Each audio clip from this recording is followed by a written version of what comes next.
Hello. Hello. Is it working? Hello. Yes, we are live. Let's see if we get some humans in here watching us. I believe we are live on both Twitch and the tube of you. And let's see here. What does it say? So a 36-month anniversary. Hold on a second here. Oh, is that who put that in here? Oh, wow. This is great. I'm just gonna go in here to YouTube. I hate how they make you have to turn the thing on. All right, friends and family, welcome. Just kidding, you're all family. I'm gonna go to the restream so I can see everybody chatting. Hello, GamerB. Congrats to my top 10. Um, I'm playing solo Battletech tonight. I'm gonna give it a few minutes for folks to chime in, and then for the next 90 minutes, we're gonna rock some Alpha Strike Aces, Battletech Aces Alpha Strike. And then I'm going to go pick up my daughter. So we're going to crush 90 minutes out tonight. I've got a really fun little scenario that I'm going to test out. And I'm here to answer all of your Battletech and Six Sides related questions. Let's see here. Just going to grab a couple of things to promote. Get some links out of here just to throw those up for those who eventually come. If you haven't had the chance to, you can go follow. I will follow you. You can go follow that. Notify me on that thing, which I think is the Amarian Kickstarter en route. And then, of course, once I get further in, we can drop the ye old Evil Dead 2, which we just got our Kickstarter page approved, and we got our video approved, which is super cool. And I'm pretty excited about that. A little nerve-wracking, actually, because the approvals process is way smoother than I anticipated. So hello to that amazingness. That is, I got to scroll down quite a bit. I got 1,000 posts from GameholeCon of people tagging me, which is amazing. And makes me quite frankly, makes me feel like I belong, because that's really nice to know that all of these amazing folks who weren't around last year to tag me are tagging me this year, and that's sweet sauce. And let's see here. Oh, here we go. Coming soon to Evil Dead 2. Let's copy and paste this guy. Oh, getting some good followership on this one. Really good. Like triple what we're getting on Amaria, which isn't a surprise because it's Evil Dead. Let's see here. There we go. Oh, Snapshot's Tactic listed in the top 10. Yeah, that's pretty good. I actually, I just kind of learned about that because it was posted on various forums, but I haven't had a chance to read anything lately. I've been fairly busy getting home and trying to catch up on things. Let's get into the game, shall we? See if all the cameras are working. There you go. Check it out. Okay, camera 1, camera 2 sees all kinds of things, and camera 3 is the wide. Okay, here's the scenario tonight. We are playing Aces, Alpha Strike Aces. I am playing. Paul is playing live tonight with people on the floor at Anime North. So he's actually out playing with real people, not on stream. We were going to stream it, but honestly, after the teardown and setup for Deadliest Dungeon, it took a lot out of us to have to tear down and set up again somewhere else.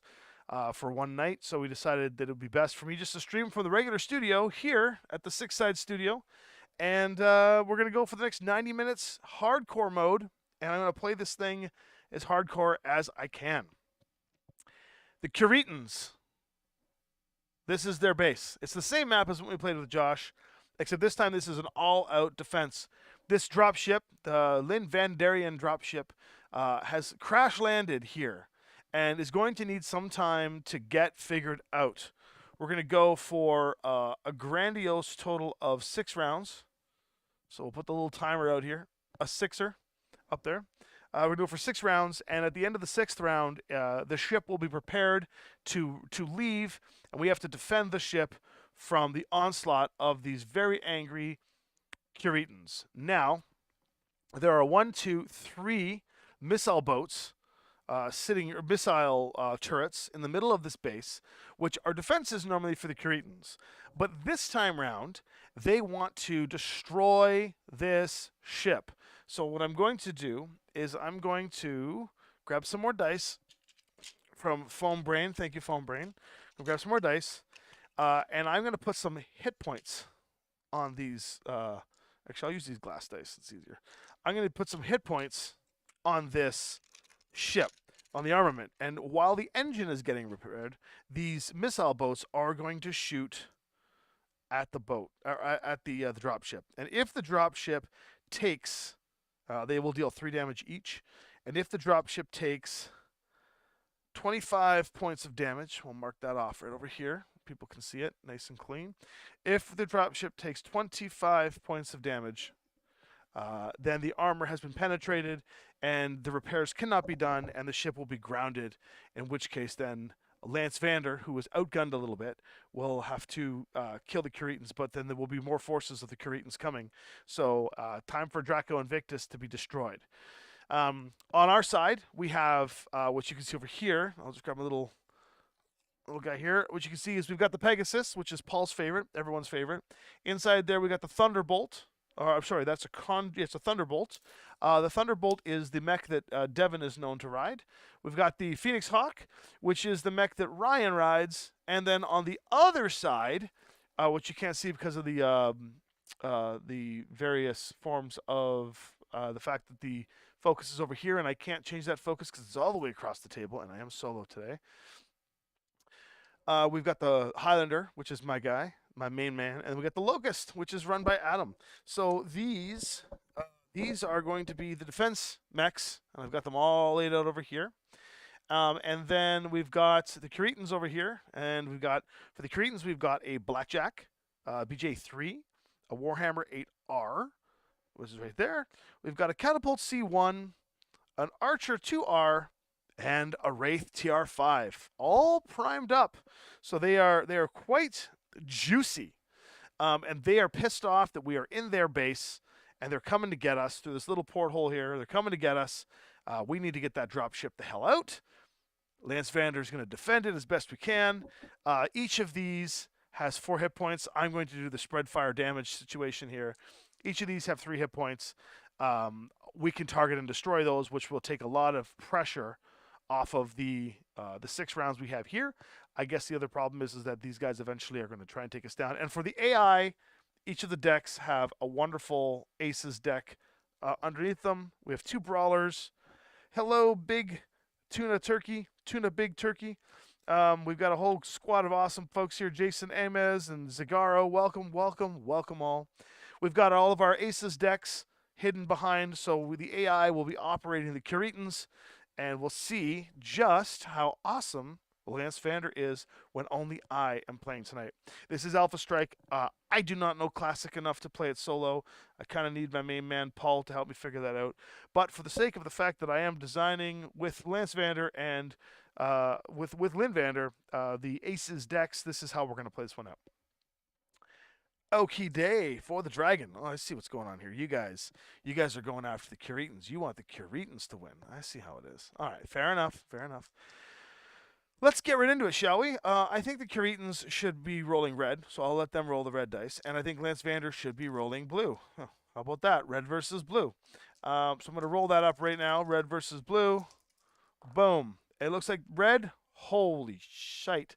So red's got boxcars, which means that red wins initiative and blue loses. So we're already off to an amazing start with the fact that Lynnvander has to go first. All right.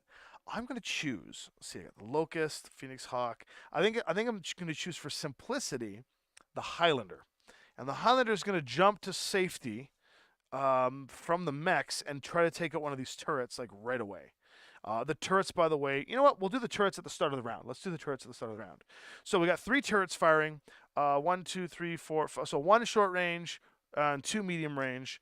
So the short range, we're going to go for 4 4s. So 3 damage on 4s. Boom. I'll take that down to 1 4 damage to the hull already. We're getting peppered. Just as the doors are coming down from Lynnvander to get out, they're already getting peppered. And then the other 2 at medium range, they're rolling on 6s. Damn, there's another 6 damage gone. Clink, clink, clink. We're down to 15 health. I think we have to Alpha Strike the crap out of these darn things. Okay. Now, Lynnvander is going to go. I'm going to make the first move, and I'm going to bring this Highlander out. And he's going to go. He goes. This Highlander moves. Let's how fast does he move? The Highlander. He moves 6, I believe. Yes, 6 jump. So he's going to come out and go 1, 2, 3, 4, 5, 6. And come right down here for cover. He's probably going to take some shots from these guys. 1, 2, 3, 4, 5. He's in short range of that turret, so he's going to pop that turret when he gets a chance. And that's his move. And because he jumped, he gets a 2. There we go. Thank you for the wood tokens, Paul. Hey, Fox, how you doing? Hopefully the game out in Anime North is having a good time tonight. And now it's time for them to go. So, I'm going to reveal all of the cards and find out who is the quickest on the initiative track. So far, it looks like the Catapult, but then the Archer, nope, Catapult. It is the Wraith, the Skirmisher Wraith, at 166. And following the Wraith's command, it states, if there are no enemies within 30, there are. It wants to move within 18 of all enemies, get the line of sight to the nearest enemy, and cover from the greatest amount of enemies' woods if possible. So let's do that right now. And we will move the Wraith. And the Wraith moves at a 16. Hey-yo. 16. So the Wraith wants to get cover from the greatest amount of enemies. Now we know that these guys are coming out here. Locust is going to come out there. But it wants to get within 18. So 18 is about this range here. So it looks like the Wraith is just going to run right up here and get woods cover from the... That's not the Wraith. There we go. The Wraith is going to move right up in there and stay hidden. TMM for the Wraith is insane. It's a 3, so we'll drop a 3Zs right there. Perfect. Now it's time for the other side to go. I think we start bringing the guns out here to continue to try and pepper these guys. Let's bring out the Thunderbolt. It does an 8 jump. I think the Thunderbolt wants to just literally just shoot out here and jump 8 and get right into the mix. Yeah. Thunderbolt's coming right here. And if the Thunderbolt does it correctly, I believe if the Thunderbolt goes right here, he'll have a nice clean line of sight shot on this guy. And so let's do that. So Thunderbolt's going to go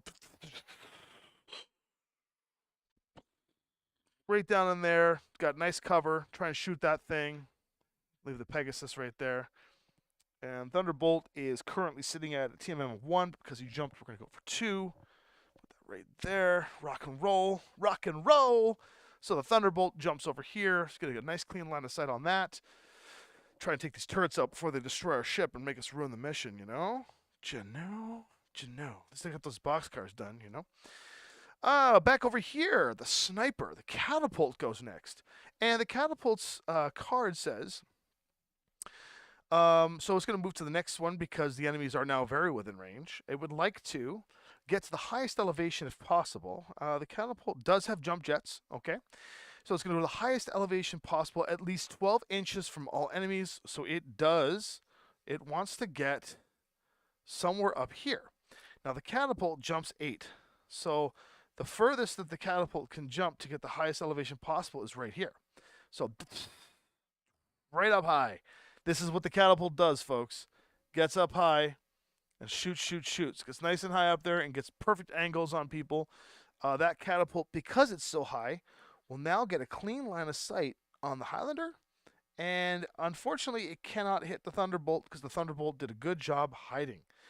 Catapult currently is a TMM 1, 2 if jumping, so we're going to put a 2. I'm going to put these over here. We need them a lot more. I'll put a 2 up beside the Catapult. Rock and roll. Now the Catapult's gone. We're going to go back. I think I got to move the Phoenix Hawk next, and that's a 12 jump. So the Phoenix Hawk can jump right out of here and get as close as he can to try and take these out for redundancy. And so the Phoenix Hawk can jump. Yeah, here's what we're going to do. Phoenix Hawk's going to go Ryan flies in, lands here, and gets a perfect shot. Gets a perfect shot on this one turret there. So if we play this game correctly, folks, we can take all 3 turrets out this round. And the Phoenix Hawk, while jumping, is a 2, so he will be going for a 3 on the TMM. Here you go, Ryan. Hey, what's up, Lorcan? How's Ireland doing? We got Ireland here, Germany, people all over the U.S., Fox in Toronto. Semi model. It's right now. What's up, guys? Okay, so Phoenix Hawk is gone. Over on this channel over here, we got Blackjack next, and the Blackjack is going to use the Brawler card and state that it would like to get the line of sight to the greatest amount of enemies. Now we know that all of us are sitting over there. We also know that he would like to get cover in woods and cover from all enemies that have activated if possible, so would like to stay hidden from them. So, and if it can, it would like to target the lowest TMM highest point value in its line of sight. Now we do know that the Highlander satisfies that condition. So the Blackjack here has an 8 jump, but we do have only ground movement. The Blackjack here with an 8 jump is going to move 8 and try to find a way to get closer to this Highlander. And I think we can pull that off with an 8 if he goes this way. He might be able to get a shot off on the Highlander. Let's see here. If the Highlander is, he would need to get here. He wouldn't have. Oh, he would have cover. He'd have a point of cover from here. So the Blackjack will literally just go and tuck right in here, behind this thing, getting cover, and has a line of sight shot on the Highlander, and it's got cover from those conditions, which means that the AI is pretty damn sick, and the Blackjack is awesome. What's up, Mad Murph? Mad Murph. All right, now I've got the Locust or the Pegasus left to move. Which of these 2 do I want? I think I'm going to move the Pegasus, because the Pegasus can't get anywhere unless he wants to try and get in behind. And we do want to get in behind. So, the Pegasus moves 16 hover, which means that he's likely going to get somewhere in here. So for now, we'll just hide the Pegasus in here. This is where he's going to go. And then he's going to come over here next turn, and then he's going to come up from behind and start chip damaging away. Pegasus is done. 3 TMM. Call it a day. All right. 620, the Warhammer. Bum, bum, bum, bum. The Warhammer, according to its AI card, the Brawler card, would like to get cover from all the enemies that have activated, everything but the Locust. It would like to target the enemy that is activated with the highest threat and the nearest. Now, the Warhammer being all the way back here, the highest threat that's the nearest would likely be either the Phoenix Hawk, it would likely be the Thunderbolt. So it's going to try and get line of sight to the Thunderbolt. If not, that's it. It just wants to gain line of sight to the Thunderbolt. So it moves 8. So we're going to just do a little calculator-roni and see if we can get him up there. I don't think he can get into line of sight of anything. So he's just simply going to move up. Doesn't say he needs cover. The Thunderbolt or the Warhammer is a little arrogant. And he's got a TMM of 1. Ooh, it's pretty close to my Pegasus, actually. And back over on this side, we got the Locust. So I'm going to move my Locust. And the Locust moves 20. So if I go down 1 elevation, that's 2. So it can move 18 somewhere. I think for redundancy, I would like to get this Locust in line of sight to try and get as many shots as possible on these things to kill them. So the Locust, with his elevation, can get right down here, right there. And I believe, if correct, that blocks line of sight. This 1 second elevation blocks complete line of sight from any of the mechs, even the catapult, because it's further down on elevation. If we look here, the Locust is actually quite down on elevation. The catapult, even though he's up 2 elevations, there are still 3 elevations down. So that Locust is hidden from everything except for this turret, which is who he's going to hit. And the Locust TMM, just for posterity, is 4. Jeez. Thing's never going to get hit. Well done. And lastly on the list here, we have the Archer. So the archer is going to go, and the archer wants to get into the woods if it can. Well, it already has, or any sort of cover if it can. It has cover already, so it wants to get into the line of sight of an enemy that's activated, my entire team, with the lowest health. I think it's chasing the locust. It also would like to get into the line of sight to only one target, and anything that it can target it will. So it's either the Phoenix Hawk or the locust.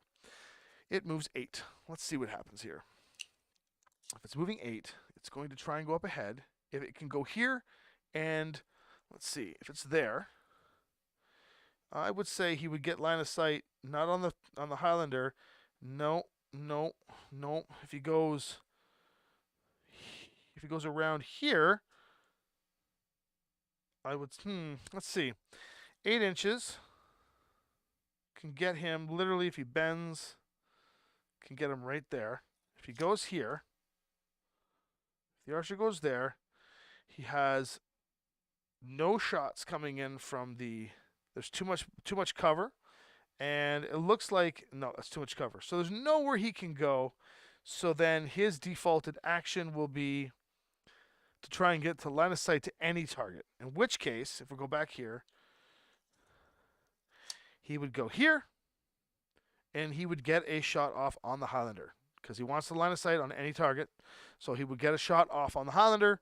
Looks like the Highlander is doing its job this turn. Is getting the dropship is all Paul, and Paul is the man, if you know what I mean. That dropship is dope-tacular. All right, so that is our setup, folks. It is time to go to combat and shoot. Now, in Alpha Strike Aces, the human players always shoot first. So, as much as I would like to pepper these mechs, I think the option for me, I have to get these guys off the board, or that's going to be another 9 damage off of the ship, and the ship will not be able to fly away. Because right now, Devin and Josh are in there fixing it. So, the Highlander is going to take a shot on this one. This one can shoot that one, this one can shoot that one, that one can shoot that one. Okay, Highlander's shooting at this. And so the Highlander is skill 2. And he is in short range. He jumps, so 4. And they are stationary, so their TMM is 0. So they are rolling on 4s. Okay, on 4s. And because I'm in short range, I get 5 dice. So 1, 2, 3, 4, 5 sets of dice. All right, let's do it. I should have rolled that the other way. My bad. 5 dice. We've got 1, 2, 3. What did I say? 4s? 4, 5. Okay, it's dead. That is at least 3 damage off the board.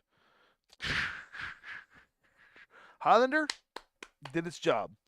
Now let's go for the Thunderbolt shooting on this one. And the Thunderbolt's rolling 5 sets of dice and medium range. So it is 2 for medium range, 4 here, and 3 for the skill. So it's 3, 4, 5, 6. 3, 4, 5, 6, 7 because of medium range. I need 7s. 5 sets of dice on 7s. I can do this, guys. I can do this. 5 sets of dice on 7s. 1 set of dice, 2 sets of dice, 3 sets of dice, 4 sets of dice. And we'll go with these yellow ones for the 5th sets of dice. Here we go. 7s. Oh, we got 1. 1. 2. That's a 10. Oh, I need a 3rd. 3 7s. Done. Just enough. Another one down. And another one bites the dust. Hey! Okay. Now, get rid of all these dice here. And now we can shoot the 3rd firing. We're going to shoot Ryan's Phoenix Hawk over here. The Phoenix Hawk shooting at 3 sets of dice. So odds are we're not going to take it out unless we get all 3 hits. 3 sets of dice. Skill is 3. 4, 5 for range. He jumped 6 is 6s.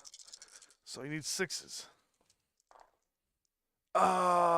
1, 2, not 3. So that means 1 turret remains. But we've got the Locust that can get a pot shot off. And the Locust at that range is rolling 2 sets of dice. I just need 1 hit, guys. I need 1 hit. 2 sets of dice. We are looking at 3. 1, 2, 3, 4, 5, 6. Okay, so it's short range, so it needs 3s. 3. Oh, bam. Doesn't even matter what it is. That's enough to kill it. Boom. And another one gone. All 3 turrets gone in the first round. That's fantastic. But, as we say in Battletech, what did it cost? The Pegasus cannot shoot. Now we move to the enemies. First on the enemy's firing track, as we go in reverse, is the archer. And the archer's target is only, we're going to ignore the AI for this one because the archer's target is only one target, and that is the Highlander. Medium range for sure, but we'll measure just for posterity. Oh yeah, medium range for sure. The archer's skill is going to be 3. And the range is 2, 4, 5. I jumped 6, 7. Cover is 8. So we are on 8s. Okay. 3 sets of dice on 8s. Here we go. On the Highlander. So that's a 7, miss. 5, miss. 5, miss. Whiff down. All the way back here in long range. Oh, so that's the archer. So I'm going to take this card now, put it underneath, and get ready for the next round. The next on the list is going to be the Warhammer. And now the Warhammer is over here and has no shot on anything. So we'll just skip that card for the Warhammer. Next on the list is the Blackjack. And the Blackjack has only one target it can hit as well, which is the Highlander, which will be in long range. So we're going to go for 3. 4 for long range is 7. Jump for 8s. And then terrain is 9s. It is going to be rolling long range 2 sets of dice at 9s. Let's see what happens here. Let's roll these guys. 2 sets of dice at 9s. Oh, I get a hit. No. Highlander takes a chip damage. Clink. First piece of armor down, folks. First piece of armor down. That stupid little Blackjack got me from that far away. This is the pot shot. Then we've got the catapult. Let's see what the catapult does. Catapult's got options, looks like. No, I think the catapult's only option actually is the Highlander again. Because of course it is. Yes, of course it is. Well, let's see here. If the target number is 9+ and I have 1 heat, do not attack. There's no overheating there. The catapult is going to be rolling at, I believe this might be on the edge of medium. Yes, so it is definitely not in medium. It's long range. So 4. He jumped 5. 6 for that jump. 7 for the TMM. 8 for cover, because we're going to give him a little bit of cover from that. And 4 for the range. 7. 8 for the jump. 9 for the jump. 10 for the cover. So we need 10s. So 2 sets of dice at 10s. Ooh, an 11. That's a chip damage. Clink, another piece of the Highlander's armor gone. And I'm like, guys, this isn't working out the way I expected it. Now we have the Wraith, and the Wraith has no shot. So we're going to skip through that. I'm going to take all these tokens off. We're going to go down to round 5. Okay, it's a new round entirely. This is the big chance, folks, to see how we can deal with this. At the top of the round, we would roll to see how many of the turrets deal damage to the ship. There are no more turrets to deal damage for the ship. These guys will attack the ship if they're close enough and it becomes a priority target. But for now, put the Wraith card over here. Here we go. Put the catapult back there. All right, I've reset the board. Time for Initiativo. I will again roll these 2 reds for the Caritans, and I'll roll these 2 blue for Lynnvander. Actually, we'll switch it out. We'll roll gold for Lynnvander. Here we go. Red versus gold. Wham! Caritans roll a 9, and Lynnvander rolls a 7. So guess what? Lynnvander loses. Time for us to do some initiative. Okay. This is a tough one, guys. Okay, here's the sitch. There's 5 of them. They outweigh us in mechs because we have this little Pegasus over here. I don't want to move the Pegasus yet. I'm thinking We got the Locust over there. We've got. Okay, let's see here. I don't know. I'm just gonna. Hey, what's going on, Archangel Dawn? Good to have you out. Good to see you. I'm just gonna quickly do a little posting in. I think we should probably post it in the Galicia thing here. We're live. We're live on Six Sides of Gaming. H. It's WS. Here we go. HTTPS. YouTube.com/ Six Sides of Gaming. There you go. Let's put that in the chat. Okay. We're back.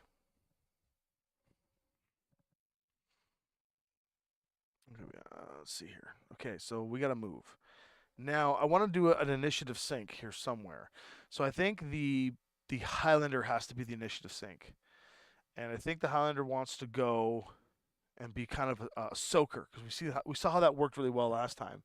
So the Highlander I think wants to go 1, 2, 3, 4, 5, and then 6. If he stays there, he gets cover here. Such a big mech. My God, what a big boy. He's such a big boy. He gets cover here, but he won't get cover from shots there. So he could actually go 1, 2, 3, 4. 4. Get cover here and just create a pocket of firing down there. No, he's gonna stay there. I wanna goad with the Highlander. Everyone makes fun of the Highlander being like Highlander, so I'm gonna actually, and I'll jump. Why not? I'm gonna jump right there. Give myself a little extra TMM. So Highlander is gonna jump up there. That's a good spot for him. Now that was the Highlander. Now it's their turn, and I'll just reveal the AI. Ooh, 2 of them at 575. I'm gonna just shuffle that one away. There we go. That was a tie. The sniper, and the skirmisher. All right, first on the list is actually the Warhammer. Now let's read the Warhammer. The Warhammer wants to get into woods, so wants to get some cover, and is looking to target the highest hit points, lowest movement value enemy. That is the Highlander. So this is an interesting spot for the Warhammer, who moves 8. The Warhammer wants to get into woods, which means you'd kind of want to go here and could get a shot at the Highlander if it goes right here. But the Warhammer can also tuck in here, get partial cover from this, and get a clean shot at the Highlander. So that is where the Warhammer is going to go. The Warhammer wants to joust me. Come at me, bro. And we'll get a 1 TMM for that token. Get over here, you token of TMMing. There you go. All right, and the Warhammer is quite protected where he is. Next on the list, we will roll on our side, and I guess the Thunderbolt. We can start the old train of. I guess the Thunderbolt. I don't want to move the Pegasus here because it'll be a sink for this guy, and I don't want to do that. So the Thunderbolt could just kind of pop out and continue with the firefight, but we got to watch out for this Wraith, who's clearly going to get behind us this time around because the Wraith moves obscenely a lot. So I think maybe I'll back up with the Thunderbolt. 1, 2, 3. Tuck into here. There we go. If the Thunderbolt goes there, Thunderbolt's got some really cool angles. It can do some firefighting here. Is blocked off from the Warhammer, which is nice. Can have its back protected from the Wraith, and can't get the Archer, but can at least tango with this Catapult. And so that's where the Thunderbolt's going to go. And the Thunderbolt's TMM is 1. It also has jump jets, but we're not going to jump with the Thunderbolt. We're going to keep it nice and hidden. On their side, next in the initiative order at 575 is the Blackjack, which is right here. And the Blackjack would like to, because there is an enemy closer than its initial target, the Blackjack will seek cover from all enemies that have activated, which would be the Highlander and the Thunderbolt. It would like to target the highest threat and the nearest enemy that it deems, which in this case the highest threat would be the Highlander. because the Highlander's throwing 6 dice, whereas the Thunderbolt is throwing 5. But either one at this point will work. But it wants to target those enemies, but seek cover from them. So because the Highlander is where it is, the Thunderbolt can probably get up here, get cover, and get a shot. And we know that the Thunderbolt's movement is 8 jump, but it does not say that it wants to jump. So the Thunderbolt will move 8 forward. Yep, easily. Right up, tucking right up in there. Getting a nice clean shot. As you can see, a nice clean shot on the Highlander without cover at this angle, which is really, really gross for me. God help us all. How sad is that? Now I get to move another mini. So let's see here. The archer's going to go next. The catapult's going to go next. The archer's moving last, and because I lost initiative, that archer's going to get angle on us, which sucks. Sucks. I want that catapult to go too. I'm going to move the Pegasus last, which means the Phoenix Hawk's got to go next. Well, maybe the Phoenix Hawk wants to get in and tango with this Blackjack a little bit. It could also turn and get a shot off on this Warhammer, and maybe work with the Highlander to take out the Warhammer. Dice off the table. The Blackjack is dealing 2 dice. The Warhammer's dealing 4 dice. The Warhammer's got a lot of... Yeah, let's see if we can get this Blackjack off the table. Let's just... That gets us initiative sync. So we'll go right here.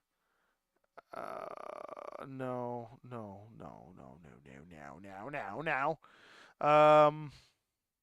I don't want to get too close. Yeah, we're gonna go right there. We're gonna get cover from this. We're gonna go right here, get cover from this. This device right here, this piece of wall. We're just gonna do move 1, which means it's just the classic Phoenix Hawks TMM, which is 2. It's nice and fast.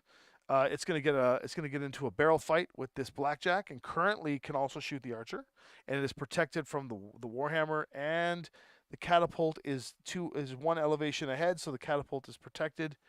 He's protected from the catapult. We're gonna take on the Blackjack. Also, the Blackjack's TMM is 1, so I'll put that right there. So I'm not marking my guys very often. All right, back over to the enemies. Next on the list is the Wraith, thankfully. And the Wraith, let's see here. Okay. And the Wraith would like to jump if there are no enemies that have activated within 12.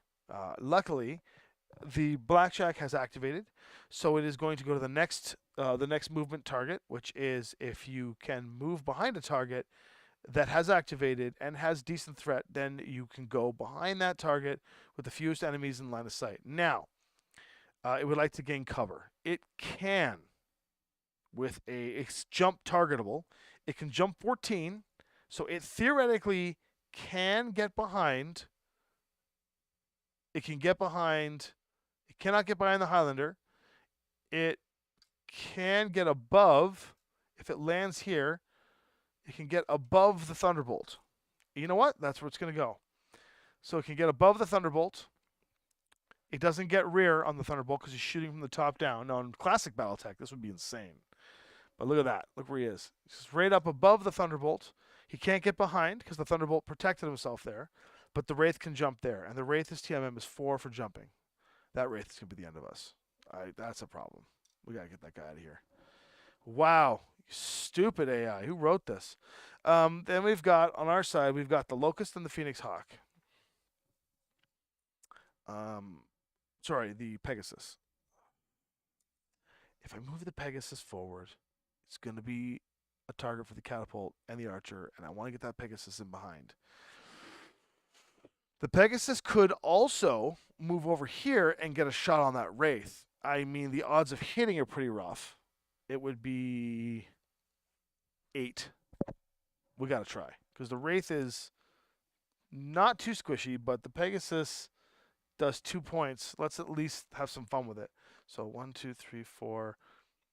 We're going to go right here. There. Right there. Short range. 1, 2, 3, 4, 5, 6. Yep, perfect. It is in short range of the Wraith. It's giving us a nice You can see a nice clean shot on the Wraith without any cover. Nice and clean. Actually, this would be even better. That's even closer. There you go. Nice clean shot on the Wraith. It is also out of angle, protected by the catapult. Warhammer can't see it. It basically, the Wraith could shoot back if it really wants to, but we'll see what the Wraith's targeting systems say. That's the Pegasus, and because the Pegasus moved his TMM is 3, better target than the Thunderbolt anyway. And the Thunderbolt is in combat with this guy here. We've determined that the Thunderbolt can shoot the Warhammer. They are in combat with each other. Okay, now over on this side, the next thing to move is the Catapult, and the Catapult states, get into woods if it can. It would like to get line of sight to target with that is activated with the lowest health, which means that it could try to get the Pegasus, but it can't jump this turn. The Phoenix Hawk might be its target.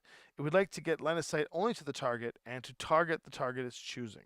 In this case, the Catapult moves 8. It has to jump this turn, even though the jumping mechanism says no. Well, it could walk down. It could go 1, 2, 3, 4, 5, 6, 7, 8. You know what? The Catapult can go right here. No, the Catapult can go right here and get a line of sight on the Phoenix Hawk. There are 2 sets of cover, but it can get a shot off on the Phoenix Hawk, and in theory, it can also... No, it cannot shoot the Highlander. It can only get the Phoenix Hawk. So, the Catapult goes down there. It moved this turn because it did not say jump. It had enough movement to get down.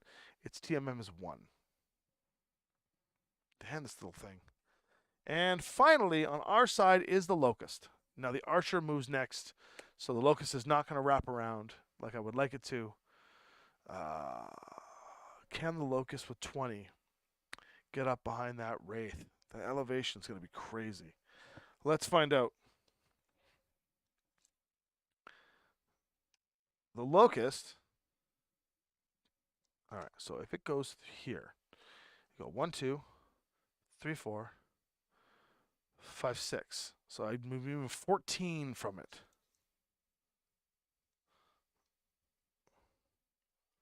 It cannot get behind. No. But can it get a shot? That's just as important. It can if it goes right here. And that is short range. So we'll put the Locust there. Let's try and take this guy down. His back face to the audience. He's protected. Let's go there. And the Locust is running at 4. So he's not the only one that has a nice high TMM that is hard to hit. And we're going to try and take this Wraith down. We have to take this Wraith down. And finally, the Archer goes. The Archer states, it would like to get line of sight with the enemy with the lowest TMM, which would be, at this stage, the Thunderbolt. And it would like to get line of sight to that target only with protection from cover. Well, that's simple. He goes right there. And from there, he gets a nice clean shot on the Thunderbolt. They can joust to the end of time. And there we have it. That's not bad. Not bad at all. And now we've all moved. And now it is time for combat. Like I said, in Aces, humans always move first. I need to keep track of my time here. Perfect. Okay. Okay.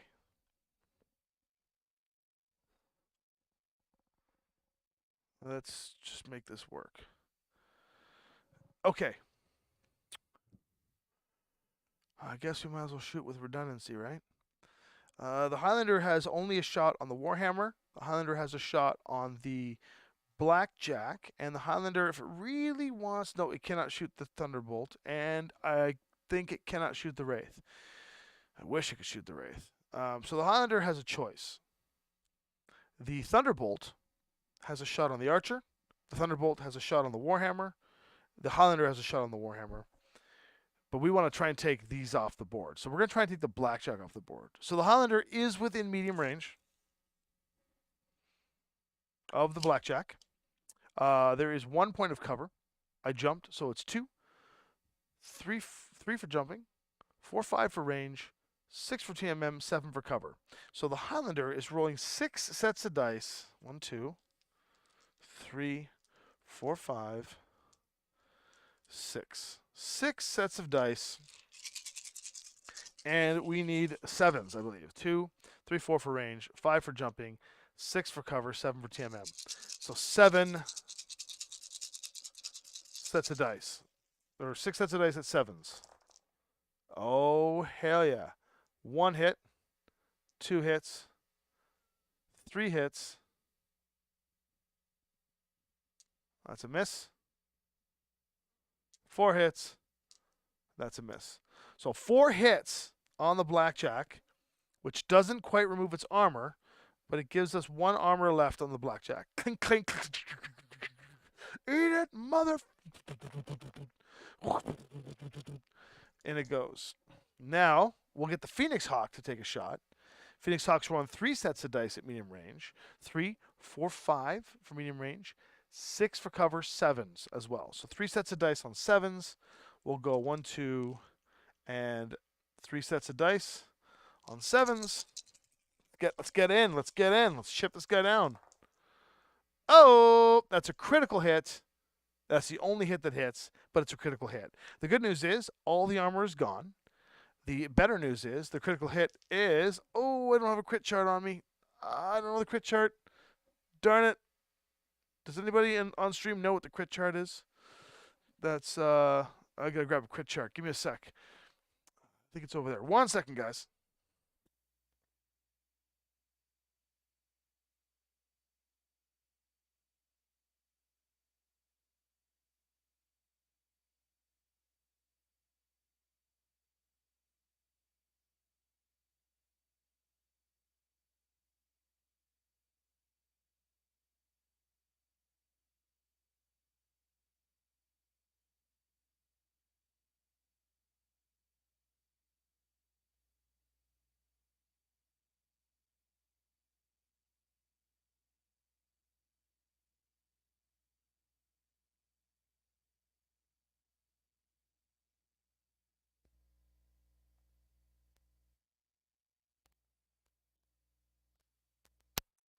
Okay, I'm back. I needed a crit table. I don't have them quite committed to memory. So I gotta roll 6. 6 is a weapon hit. 7 is an MP hit. So 6 is a weapon hit. So we got 1. Well, that's actually really good.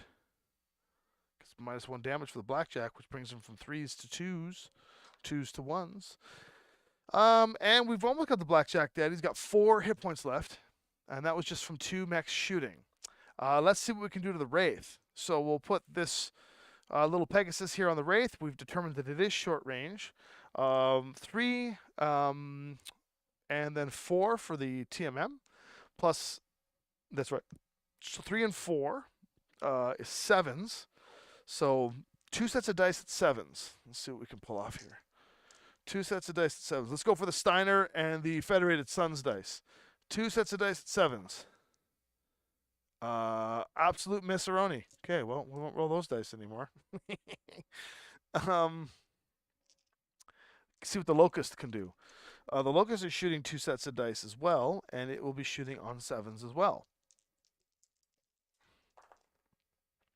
Oh, look at that. 2 hits with the Locust. So the Wraith has lost 2 of its 5 armor. Clink, clink. Just enough to make him think, don't be so tough guy. Oh, thank you, Lorcan. I appreciate it. I grabbed a Alpha Strike chart.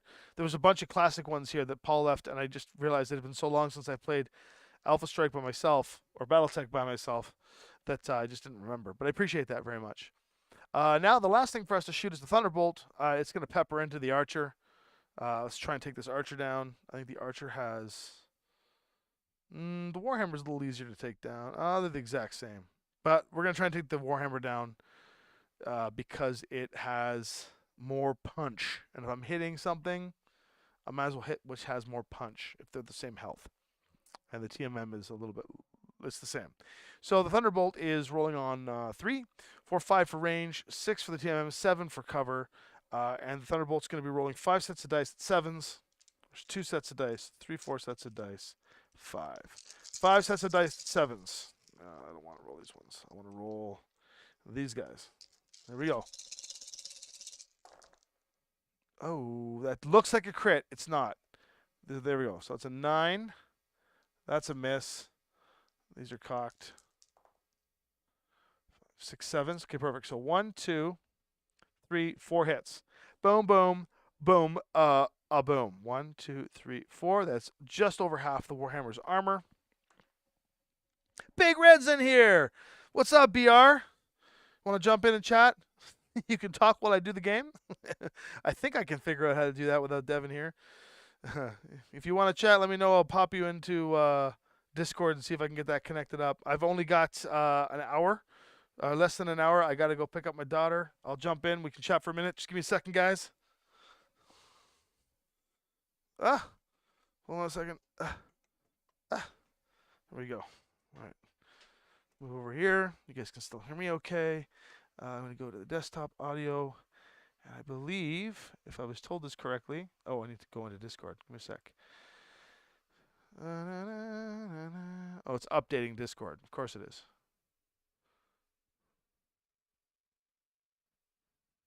At least it's updating quickly.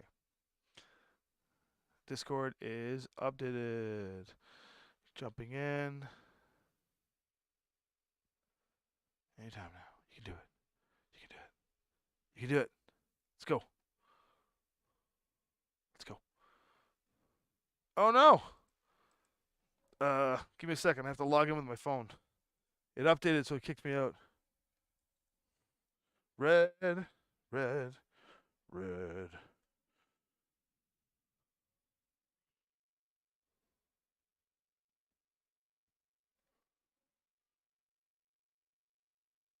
Look at that. Log in. I love this. It literally logs in from my phone because I can't remember my passwords. Okay, Red. Where are we chatting here? Jump into the. Where do we normally chat from? Oh, just regular chat. You know how it is. Big Red 40 Tech. Okay, call me. I'm gonna call you right now, Red. Start voice call.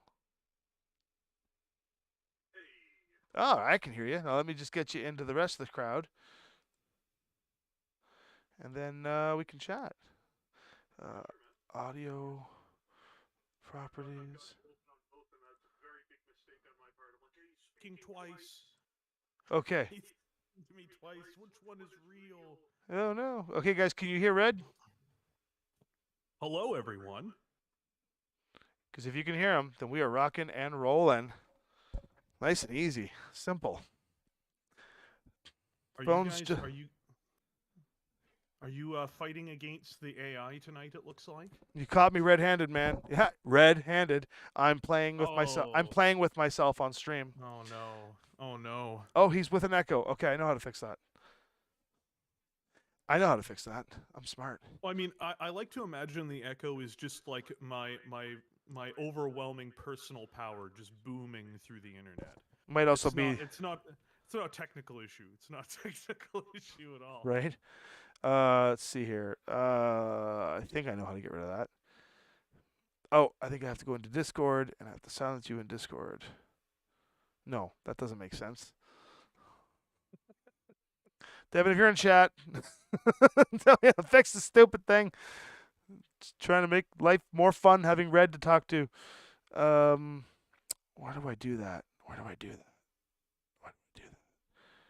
I wonder if it's in your OBS. So, actually, quick question for you. When you pop open your OBS, right, because that's what you're on, you should see all the audio levels for, like, in the middle section, typically. Where it's like, oh, this is desktop, this is this, this is this. When I'm speaking, is there 2 bars moving or 1 bar moving? It's only 1 bar moving, so the echo is coming from somewhere else. It might be a feedback loop through my headset, which is sometimes what it does, and it might be something from my computer that I have to do. I remember this being something that was like a fairly easy fix. Let's try that. Maybe that worked. I hope that worked. Can people still hear me? I should be able to hear you now. You might have been coming through the computer feed as well. I'm still echoing. You can hear the echo too? It seems intermittent. I think I know what it is. It's probably just they're hearing it through my mic. So if I turn you down on the TV a little bit so that I bet you I know what it is. So I'm just going to turn you down on the TV a little bit. That's not Let's the right. see here. That's not the I'm right just gonna TV. say that's not the right. What TV? Well, Paul brought this massive TV in, and I don't know where the controller is. Where the hell did he put it? Oh, I see it. Give me a sec. I have to unhook. Perfect.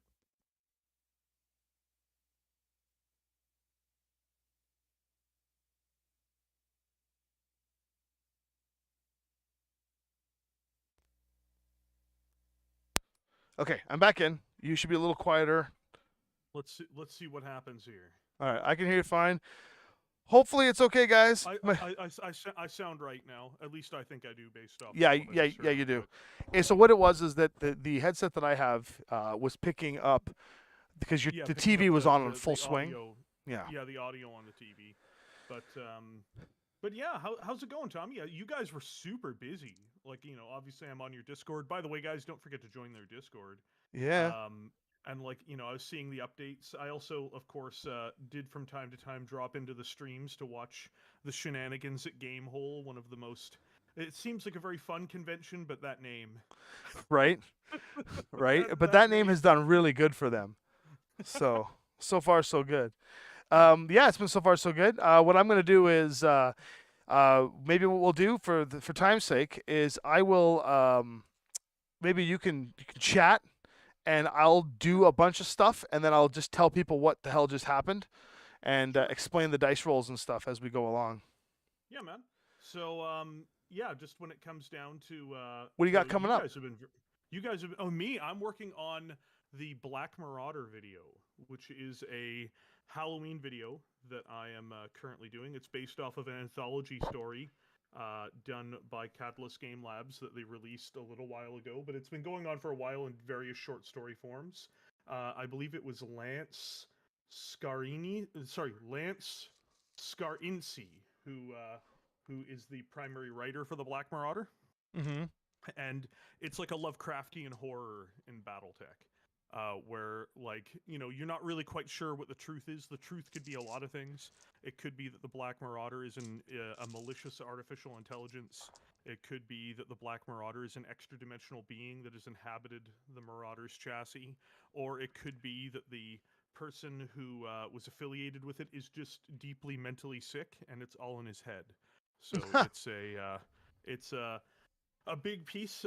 There are some indications to what it is in its various forms, but there's nothing that's clearly spelled out. So I'm doing an overview of the stories to a lesser extent, but I'm also talking about, like, the Black Marauder itself, kind of what it did throughout its infamous existence.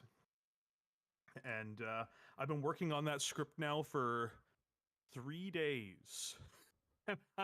That's about a day and a half longer than I like to spend on a script, but it's because I have to. It's not like I can just write it out. It's not all done from memory. I have to, because I read the story, all the stories again as a refresher before doing it, but I have to cross-reference all the time between what I'm writing versus what I'm putting together for the video. That's awesome. And your videos are like I noticed you put the updates up for it's really cool because you post what's coming as well as what you're doing currently and what's been released. So there's always something really like good to see. Meanwhile, while you were telling that amazing story about the Black Marauder, I've been getting black hammered here. The archer put a point of damage into the thunderbolt, and then I just rolled for the catapult on the Phoenix Hawk, Lynnvander's Phoenix Hawk, and scored a critical hit and a hit. So the Phoenix Hawk takes at least 2 points of armor, but at least there's a critical hit coming in against Ryan right now, and that's an 8, which I believe is a weapon hit, which stinks. So the No, Phoenix no, it's Hawk amazing. will be down a weapon hit next turn. Thank you very much for that catapult while we were telling that amazing story. And I mean, what I stand with the red team. I Yeah, have the to. Cretans stink. Yeah. So what I'm doing while you're chatting is I'm kind of pointing between the models and I'm doing the calculations with my fingers so people can at least see the fingers that I see what the target numbers and stuff are, and then I'm rolling and then modifying it, and then I'll just do a little bit of a Oh catch yeah, up. man. So you can Yeah, tell us some cool that's cool. stories about. So the Cretans, I know nothing about them really. I know that So they're the dragon, right? the Draconis Combine was founded as, like, I think the third or fourth great house, and it was founded by a man named Kurita Shiro. Just because, like, BattleTech is super North American centric, Normally House Liao and House Karita would actually have their house name come before their first names. So I do that in my videos just because I'm anal. Right. um, but Karita Shiro founded the Draconis Combine, and it was always founded in mind being like a tribute state to Japan in some form. Like, because that was Karita Shiro's culture, and it's also just like what a large percentage of their population kind of started with. As neo feudalism began to take hold, they became more and more like feudal Japan, or at least their vision of what they thought feudal Japan was like. Right.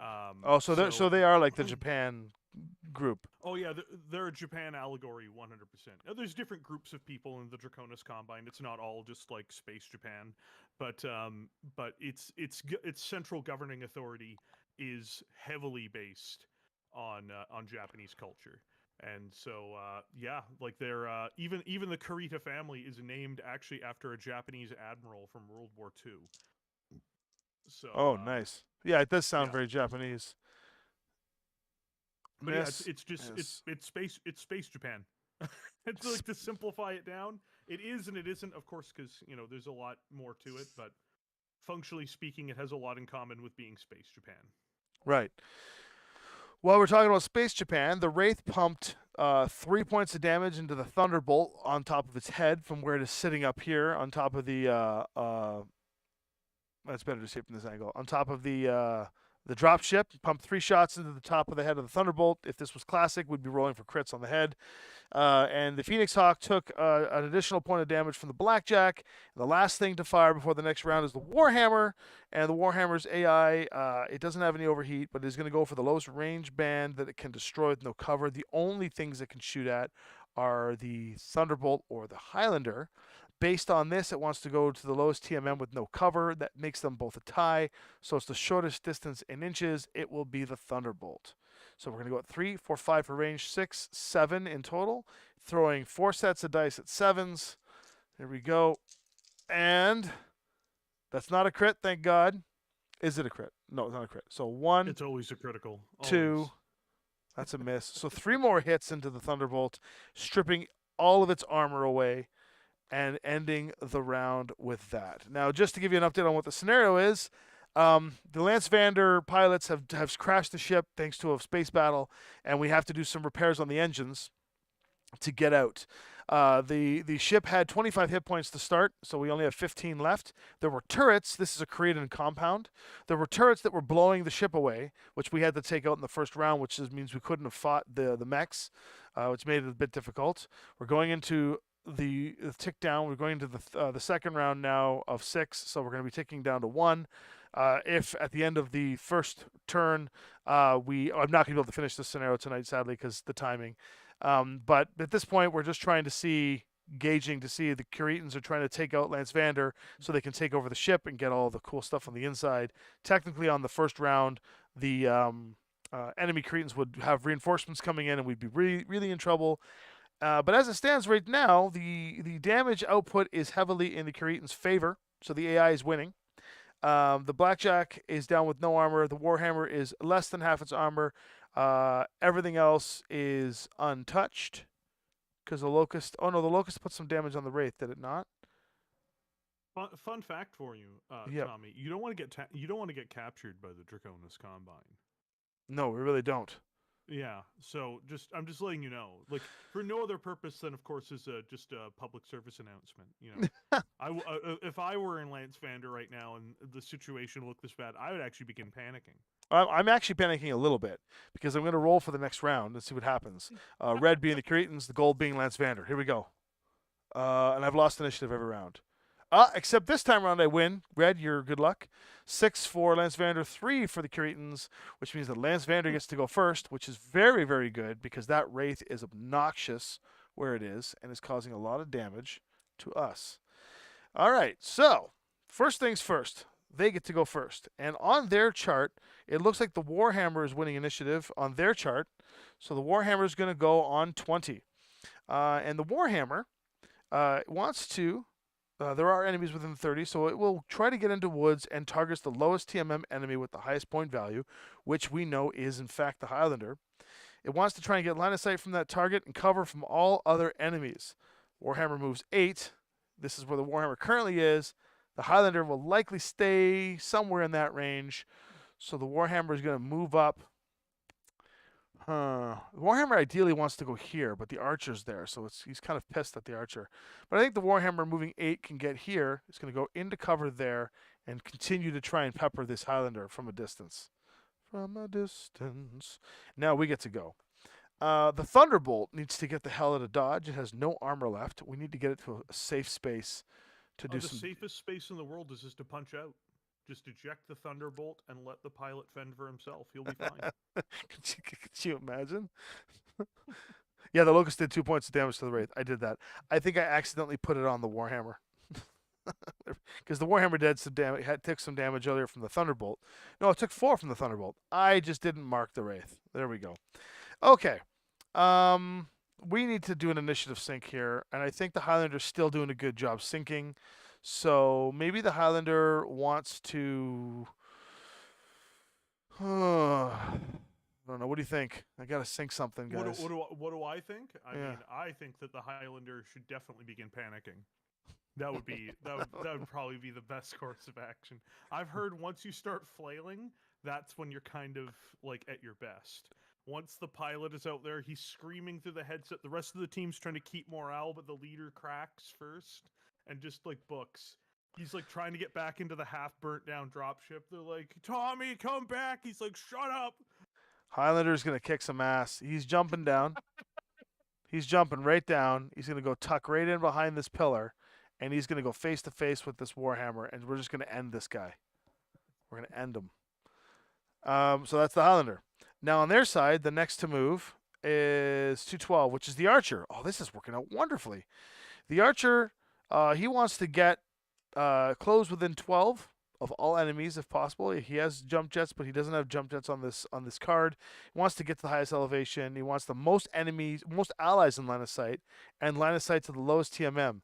He also wants to take down the Highlander, and it has the movement to do it. 1, 2, 3, 4, 5, 6, right up here, and he's just gonna sit there and just hammer the old Highlander into next week. We get a chance to see just how powerful the Highlander can be now in terms of defense against the Curetans. And then we'll move, and I think at this point it's probably safe to get that Thunderbolt. Is it ever really safe though? Oh, never. Thunderbolt can jump 8. So what if the Thunderbolt were to jump over here? So what's the thing you're most excited for when you guys have this thing ready to go? Like once Catalyst is like, yeah, like this is going to be a full-blown thing. What's the thing that most excites you? People's reactions. And based on people's reactions now, it's going to be amazing. People are very excited about this. Awesome. More so than I thought they would be. So, actually, I'll go here. More so than I thought they would be. So I'm cooperative play. Like people really dig cooperative play when it's an option. And I mean, I don't know what that means yet, but in terms of like what the people are going to think in total, but so far the reactions just from the test run is incredible. What you are going to get is a whole bunch of stories. So you're going to get like, you know, we had sushi. I talked a bit about some of the stuff that could happen. You're going to get stories with this. This isn't just like a mode. You're going to get all kinds of really interesting scenarios and narratives, campaigns that you'll be able to play. And you don't even have to worry about getting together with your friends. You still will, but it's just like, you know, it's like I'm excited for the story. I'm excited to see what impact it makes, you know? Hashtag Comstar. No, I'm just kidding. Oh my god. Just kidding. Hashtag Comstar. Get the shovel out if you want that. You're going to have to be digging for a while. Right. It was nice to learn about Comstar. I had no idea. You taught us a lot that over bubble tea, really. Yeah, like for those of you who don't know, I actually got to hang out with some of the guys from Six Sides of Gaming in person in Richmond, British Columbia, my hometown. So yeah, it was pretty. I don't live in Richmond at the moment, but that's actually where I spent most of my childhood. So nothing like an hour and 20-minute drive. Yeah, I was. Compared to the flight, though, I mean. I'm very Like, appreciative that you so came. bad. That was good. Yeah, dude. The next time you guys are in Vancouver, we should hang out again. That'll be awesome. That might be sooner than later. Okay, so the Blackjack wants to come over and help take down the Highlander, and the Blackjack just moved over to take down the Highlander. So we got a bit of a kill pocket here going on. These three are going to be fighting these two. We have to figure out how to deal with this Wraith still. Luckily for us, we've won initiative, and the Catapult is the last to move. The Wraith is next to move. So now I want to do a sync on the Wraith. And I'm going to move the Pegasus to do that. And the Pegasus is moving 16. Oh no, the Pegasus of Doom.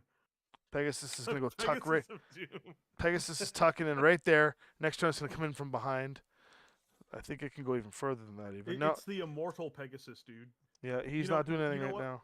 When the new box set comes out with the Pegasus in it, you're gonna have to paint one up as the Lynnvander cut. Oh, color 100%. scheme. Now the Wraith goes, and the Wraith says, if there are enemies that haven't activated within 12 inches, which is true with the Locust, it wants to get cover from all enemies that have activated. Oh, I see. It wants to get within 18 and get into woods. This clever device realizes that I'm setting up a kill pocket because we lost initiative. It wants to get into cover.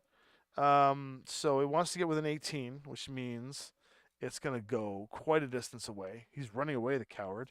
But in doing so, he actually will still get a shot off in the rear at the Thunderbolt because by satisfying the conditions, and his jump jets are 14, by satisfying the conditions of woods, he will jump behind these woods, get cover from all enemies, and still have a rear shot on the stupid Thunderbolt.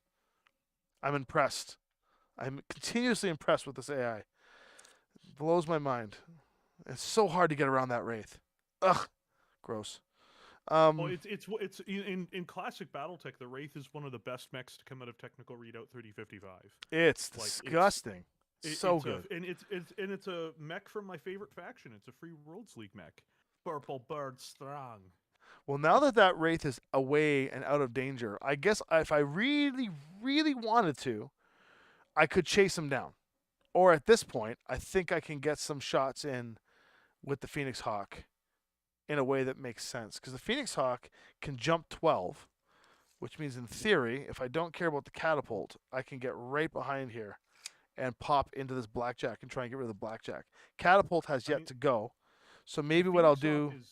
The Phoenix Hawk has definitely always struck me as the mech for somebody who doesn't want to survive the entire engagement. Well, the Phoenix Hawk also has negative on its weapon hit, so that's also kind of a pain in the ass at this moment. Oh, absolutely. Can you just imagine the Lynnvander captain like, get in there, Frank. I'm gonna die if I do this, though. It's like, you're gonna serve the unit. You're gonna serve the unit. That's what you're gonna do. Yeah, right. Get in there. I think I'm gonna bring the Locust right back here, and get him right into the rear of this Blackjack. Try and take this Blackjack out. And you guys seem to have a pretty good Deadliest Dungeon this week, eh? Oh, that was a very effective one. We didn't have somebody going in there and literally trying to destroy us. You helped us this time. I mean, come on now. Like I was just trying to help. I was just trying to help, dude. Like I'm always very helpful. You were very helpful. That was so crazy. Yeah, this one round, Devin felt betrayed. Yeah, that was amazing. It's like, you betrayed me. I'm like, yes. Yes, I did. Wow, I can't believe this. Oh,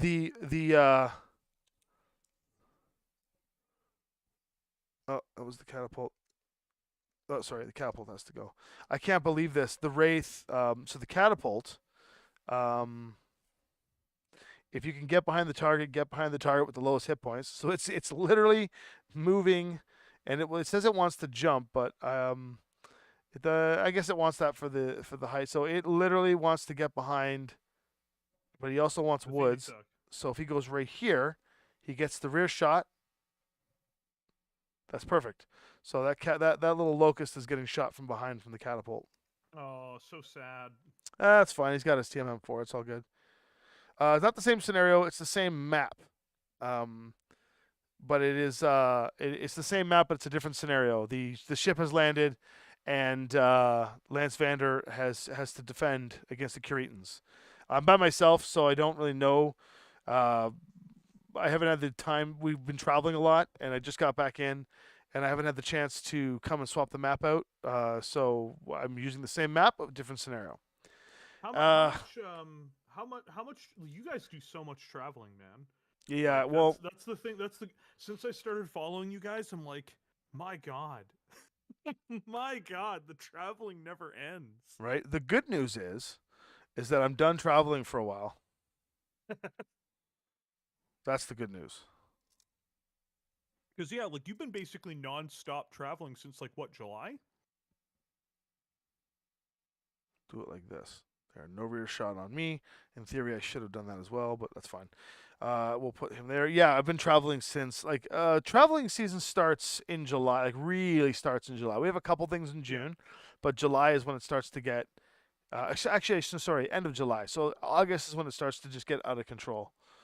And believe me when I say out of control. So Oh yeah, like yeah, because yeah, like as I said, I've been following you guys really since I guess it was Adepticon when you guys. Yeah, I guess it would be Adepticon when I first started following you guys.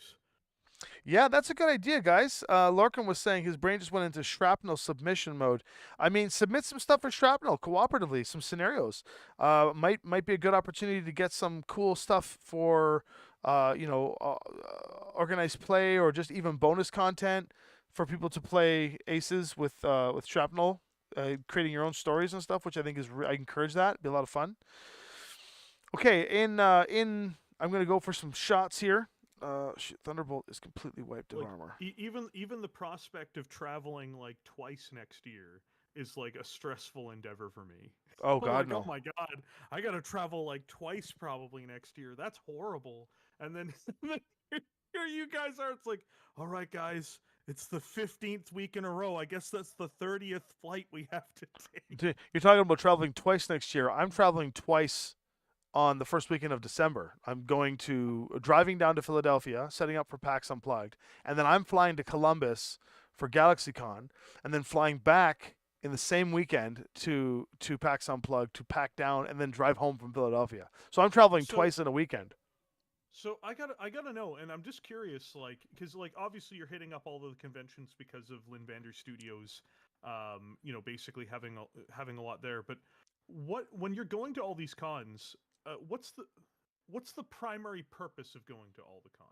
I know I can guess some of it, like in terms of because I used to go to business conventions and stuff like that in Yeah. my previous field, but I'm guessing some of it is somewhat the same as that, where you're networking with other people, and some of it is also like just like trade show display for the general public, I'm guessing. Yeah. So, for example, PAX Unplugged, we're there for two reasons. One, we are licensed to make games with PAX, so we go and design board games live with an audience, and then that game gets turned into Awesome. a game. So we're there as Lynnvander for PAX. We're also there with Catalyst. So Catalyst is setting up the stream booth, and we are their stream partner. So we are setting up with them there at PAX. So we'll have a whole setup like this for them. So we're Oh, there for two. nice. So Six Sides is there and Lynnvander's there. I am in GalaxyCon in Columbus, Ohio, because we are there with Gamma as a partner as Six Sides to play D&D with celebrities on stage, and we're playing in Amaria, so that's also Lynnvander. So we've Yep. got both companies are kind of intertwined, and we got both those cons at once. But most of the conventions we go to are a mixed bag of either Six Sides supporting the convention tech wise, Six Sides working with Catalyst, Six Sides providing for clients who ask for it, and then Lynnvander being there for our own booths for sales or for networking or for meeting with our clients to talk about the next stages or promoting the games that we've made for other clients. So we're there always multifaceted.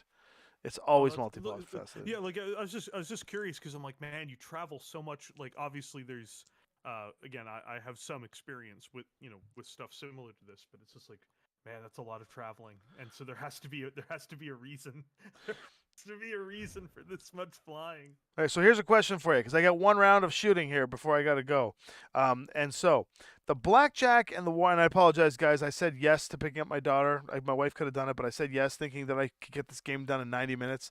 But I've been chatting for too much, so the game's not going to get I'm finished. sorry. But we I'm can sorry. guess what's happening. This round will determine how well we do. My question is I've got a really interesting kill pocket, like right here. The Thunderbolt and the Highlander can shoot something. The Blackjack has 4 health left on the hull. The Warhammer has 3 shield and 6 health left on the hull. And the Archer is untouched. So we're going to leave the Archer alone. I'm thinking these two guys, I'm just thinking, tell me what you guys think. I'm thinking these two guys pepper in and kill this guy. And I think these two try to take the Warhammer down as much as possible. And then we see what the attrition cost is. What do you think? So, I mean, looking at it, I would put the like because your Highlander's untouched, right? Highlander's got a couple of paint scratches. The Thunderbolt has no armor Right. left at all. So the Thunderbolt, does he still have all his weapons intact? Yep. And everything's at short range, right?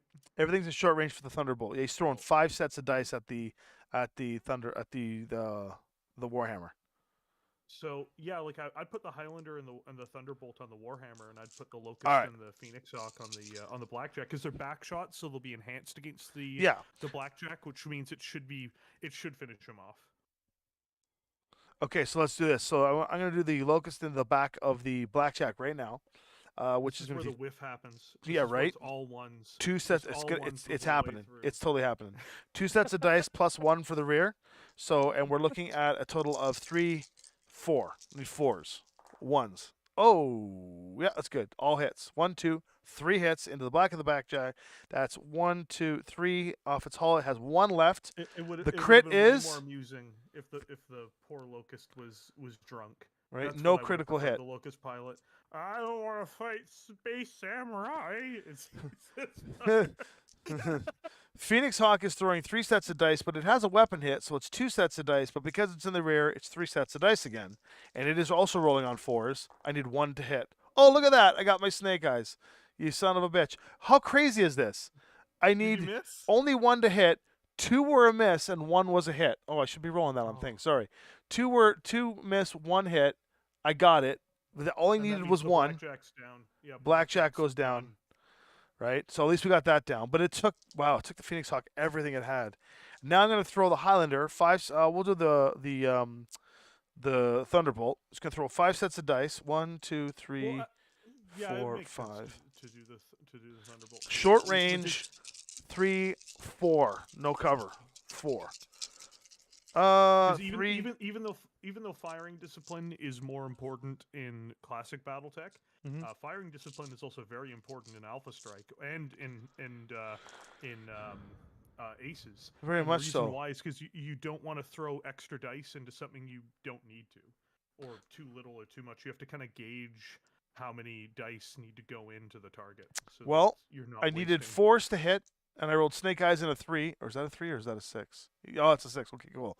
I hit 1, 2, 3, 4 times, which goes 1, 2, 3, 1 into the structure of the Warhammer, dealing a critical hit of 11, which is an engine hit. Ooh. An engine hit on the Warhammer feels good. That's +1 to everything, really. And now the Warhammer, and now we've got 5 health left on it. So let's see if this Highlander can do something. Highlander's a skill 2 because he's the captain, aka this guy. 2, 2, 3, 4 for covers. He needs 4s as well. 1, 2, 3, 4, 5 sets of dice, 4s. If they all hit, he dies. And I think they all hit. That's a 5, 10, 8, 7, 10. Oh, boom. Ba-boom. Yeah, And so the- the Combine would definitely lose this battle at this point. But now we get to Combine's definitely screwed. But now we get to see what the cost is because we've all fired. And now the cost is, let's find out. So the Blackjack, I got to roll this in their order now. The first thing to shoot will be the Catapult. The Catapult would like to shoot the rear, which is what it's got. Locust. Yeah. So the Yeah, it's Locust probably is going to shoot using the Locust. It wants the lowest TMM, which is the Phoenix Hawk, but it doesn't shoot the rear. Highest threat, so it will shoot the Locust. It is throwing 4 sets of dice. Let's see what happens here. 4 sets of dice, and it is rolling at 3, 7 short range, so sevens. It's beating sevens. Yikes! That's 1, 2, 3. 3 hits into the locust, which kills it. Yeah. I was like, oh, I can soak that. Never mind. Yeah, he's more like being soaked in battery acid. See you later. It's fine. See you later, locust. Dead. Wow, that stank. You know, Team Lynnvander seems to be more than willing to sacrifice the lives of its pilots. What are the? Is there a public comment on this type of behavior? The Wraith is going to get a pot shot off on the Thunderbolt from the rear, and because it's shooting at medium range, the Wraith is throwing 4 sets of dice. That is disgusting. The catapult or the Thunderbolt has no armor. 1, 2, 3, 4. Okay, 4 sets of dice. 2, 3, 4. Okay, and it is rolling. Come on, I keep erasing the damage. It is rolling.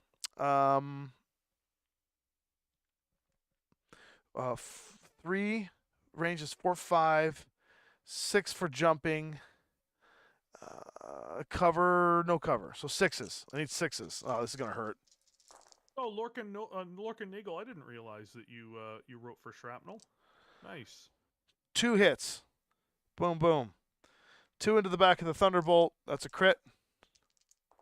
I'm sure the Thunderbolt will be fine. Weapon hit. Yuck. See, it's fine. What could go wrong? Then, are you even remotely concerned for the Thunderbolt? Because I'm not. That guy's basically immortal. It has 3 hits left, and just for the record, all 3 of these mechs have yet to fire. Yeah, that's fine. That's fine. So Thunderbolt's got this, man. You're just being a pessimist. Catapult's gone. Pessimism. Wraith is gone.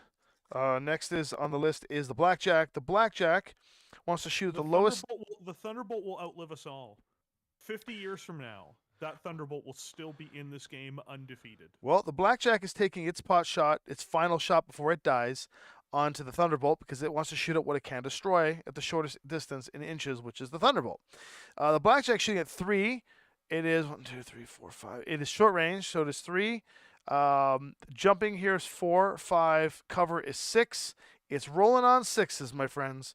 3 sets of dice on 6s. You know what? Like 6 is a really hard thing to get on a single D6.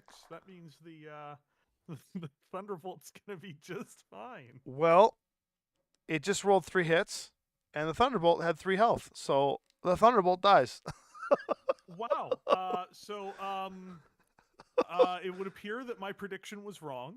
I want to come out here and say my B. Team Lynnvander is now the dynamic duo Lynnvander.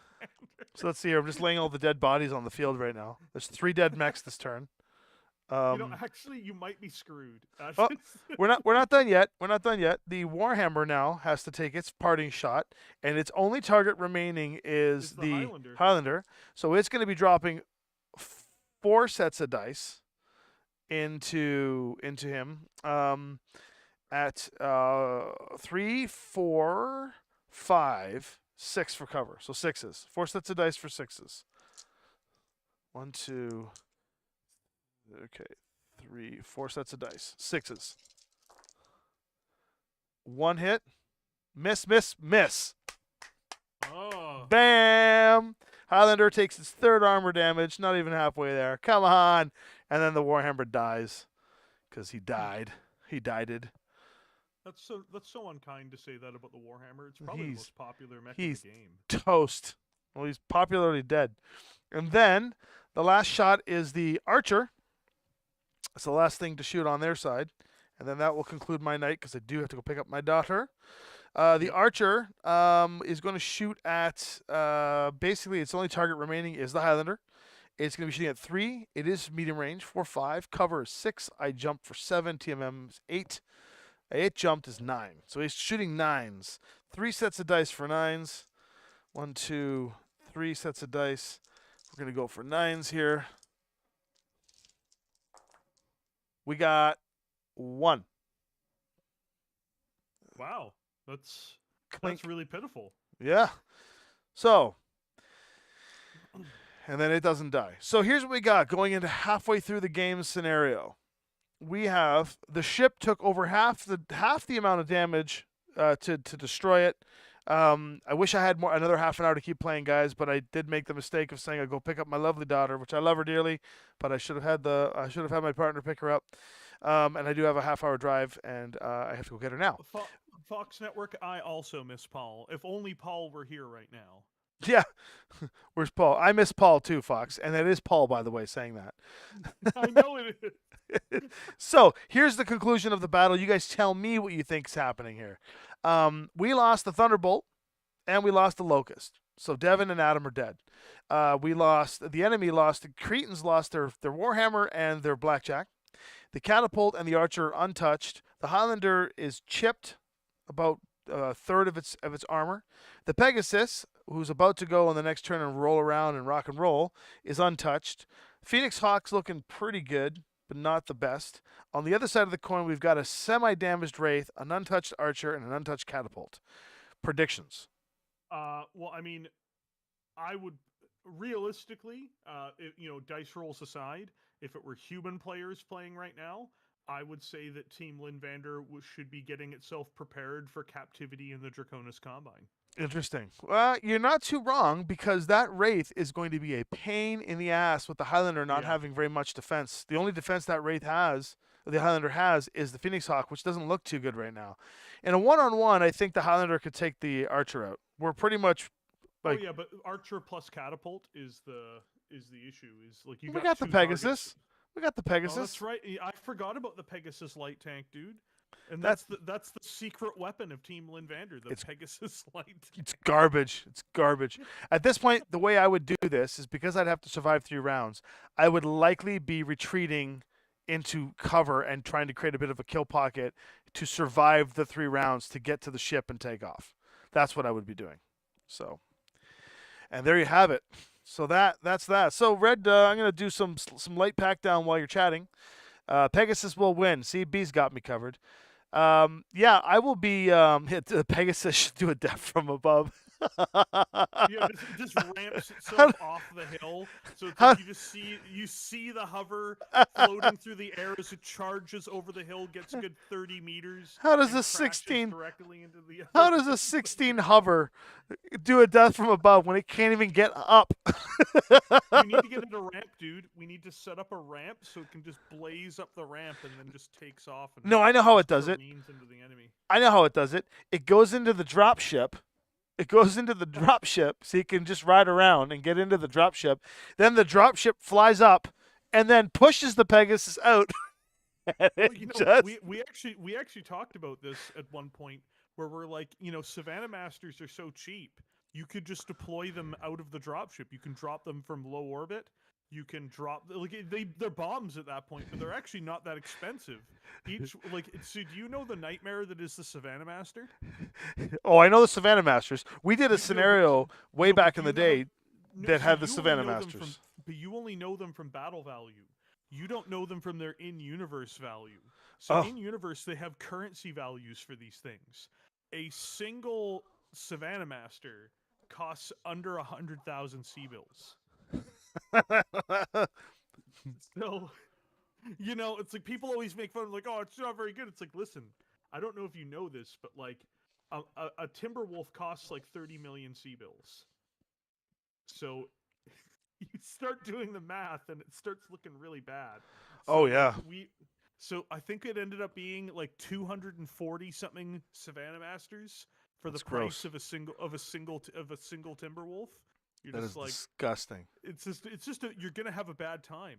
And so the joke is the clans invade and they're like they're rolling through, they're killing everybody, and then you just see a few Savannah Masters cresting a hill before they start going down, and you just see the wave of Savannah Masters rolling through, and you hear that Doom song, "All They Fear Is You," start playing in the background. Well, listen, Red, I appreciate having you on, even though briefly. We'll have you on next week for sure, since I'm not traveling for the next month. I will be regularly streaming. Paul hopefully will be here next week, and we can get another scenario going. We'll start a little earlier, and we'll go a little longer. But I do got to go, everyone. Thank you so much for watching a brief Aces tonight. Don't forget to jump on over and like the video and stuff, and then head on over to Red's chat later on tonight.